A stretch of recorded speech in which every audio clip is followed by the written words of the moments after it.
அழகான தமிழ்நாடு அக்கறை மிகுந்த மகளிர் கரங்களில் உயிரோட்டமுடன் செழிப்பாகின்றது.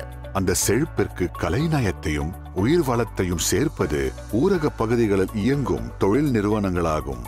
அந்நிறுவனங்களை மகளிர் சுய உதவிக் குழுக்கள், சுய உதவிக்குழு குடும்பத்தார், மாற்றுத்திறனாளர்கள் மற்றும் நலிவுற்றோர் ஆகியோர் நடத்தி வருகின்றனர். அதில் தனிநபர் தொழில் முனைவோர், தொழிற்குழுக்கள் மற்றும் உற்பத்தியாளர் கூட்டமைப்புகள் ஆகியவை உள்ளடங்கும். இவ்வகை தொழில் நிறுவனங்களை விரிவுபடுத்தவும் புதிய தொழில் நிறுவனங்களுக்கு ஆதரவு வழங்கிடவும் தமிழ்நாடு ஊரக புத்தாக்க திட்டத்தால் உருவாக்கப்பட்டதே இணை மானிய நிதி திட்டம் NGP. TNRTP திட்டம் தமது திட்ட பயனாளர்களுக்கு இந்த இணை மானிய நிதியை வழங்குவதற்கு 16 வங்கி மற்றும் நிதி நிறுவனங்களுடன் புரிந்துணர்வு ஒப்பந்தம் செய்துள்ளது.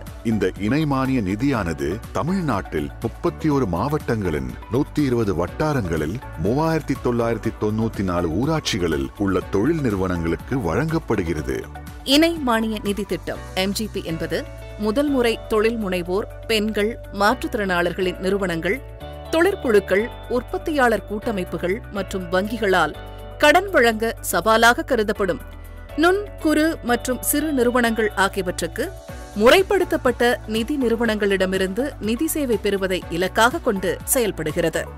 இணை மானிய நிதி திட்டத்தின் நோக்கங்கள்: தொழில் நிறுவனங்களுக்கு உரிய நேரத்தில் கடன் உதவிகளை வழங்குதல், விண்ணப்பங்கள் நிராகரிப்பை குறைத்தல், கடன் வழங்க எடுத்துக் கொள்ளப்படும் காலம் மற்றும் கடன் பெறுவதற்கான செலவு ஆகியவற்றை குறைத்தல், கடன் வழங்கல், கடன் திருப்பம், சொத்து உருவாக்கம் மற்றும் வேலைவாய்ப்பு ஆகியவற்றை உறுதி செய்தல் ஆகும். இதற்காக மாநில அலகின் மூலம் மாவட்ட செயல் அலுவலர்கள் மற்றும் நிறுவன நிதி அலுவலர்கள் ஆகியோருக்கு இணை மானிய நிதி செயல்படுத்துதல் தொடர்பான பயிற்சிகள் வழங்கப்பட்டன. இணை மானிய நிதி பெற விரும்புவோர் இணைய வழியில் விண்ணப்பித்து சமர்ப்பிக்கலாம் அல்லது ECP மூலமாக விண்ணப்பித்து சமர்ப்பிக்கலாம். சமர்ப்பிக்கப்படும் விண்ணப்பங்கள் முதல் கட்டமாக தொழில்சார் சமூக வல்லுநர்கள் விண்ணப்பதாரரின் சுய உதவிக்குழு உறுப்பினர் விவரம், அவர்கள் பெற்ற கடன் மற்றும் திருப்பி செலுத்திய விவரம் ஆகியவற்றை சரிபார்த்து உறுதிப்படுத்தி மதிப்பீடு செய்வர். தேர்வு செய்யப்பட்ட விண்ணப்பங்கள் இணைய வழியில் மதிசிறகுகள் தொழில் மையத்திற்கு சென்றடையும். அங்கு தொழில் திட்டம் தயாரிக்கப்பட்டு தகுதியான விண்ணப்பமாக மாற்றப்பட்டு வட்டார அளவிலான இலக்கு அணிக்குழுவிற்கு அனுப்பி வைக்கப்படுகின்றது. இந்த குழுவில் 6 முதல் 7 உறுப்பினர்களை கொண்ட அலுவலர்கள் இடம்பெற்றிருப்பார்கள்.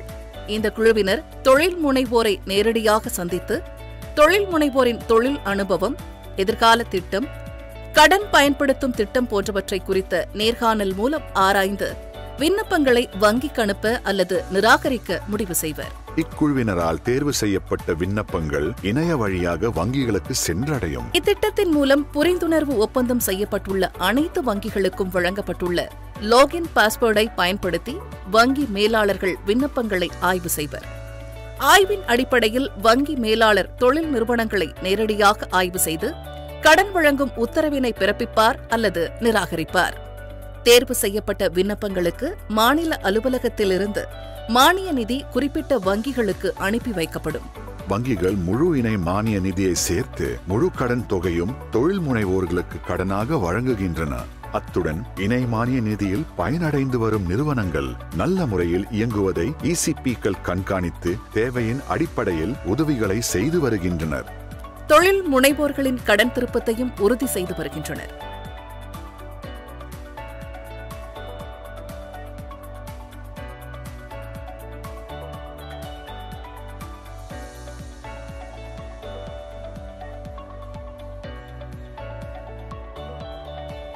இவ்வாறு இணை மானிய நிதி திட்டம் தமிழ்நாட்டின் தொழில் வளத்தில் அழகிய மேம்பாட்டை ஏற்படுத்தி வருகின்றது.